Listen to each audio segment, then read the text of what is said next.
Hello everyone. তো চলো তোমাদের সাথে একটা গেট রেডি বলতে পারো শেয়ার করি। তো আমি আজকে ইউজ করছি অন কালারের পিচ গ্লো পারফেক্টার। যারা মেকআপ একদম ইউজ করতে চাও না বা ফাউন্ডেশন দিতে চাও না বা রোজের ডেলি বেরোতে হয় সবাইকেই, তো সেক্ষেত্রে কিন্তু রোজ প্রত্যেক দিন ফাউন্ডেশন ইউজ করা কিন্তু স্কিনের মধ্যে উচিতও নয়। তো সেক্ষেত্রে আমি আজকে ইউজ করে নিচ্ছি অন কালারের পিচ গ্লো পারফেক্টার। এটা আমি স্কিনটাকে ওয়াশ করে ক্লিনজার দিয়ে ফেস ওয়াশ করি। আমি তারপরেই এটা লাগিয়ে দিলাম। কোনো রকম প্রাইমার বা ময়েশ্চারাইজার না লাগালেও চলবে, ডিরেক্ট স্কিনের মধ্যে অ্যাপ্লাই করা যায়। আর দেখো, যখন আমি এটা অ্যাপ্লাই করছি আমার স্কিনটা কিন্তু হালকা মেকআপ আভা লুক দিচ্ছে, স্কিনটা গ্লো করছে। এটা কিন্তু ফাউন্ডেশন নয়।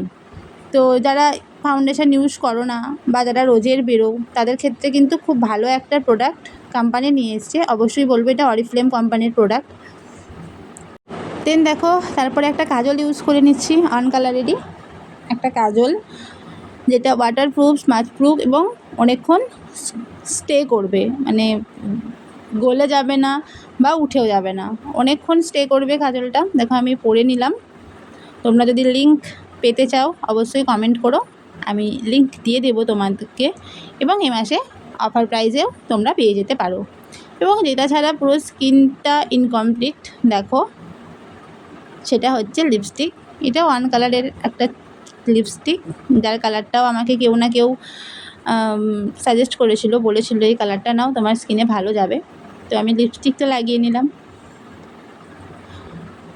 এবার দেখো একটা টিপ পরে নিই, আমার লুকটা পুরো কমপ্লিট হয়ে যাবে বাইরে বেরোনোর জন্য। দেখো,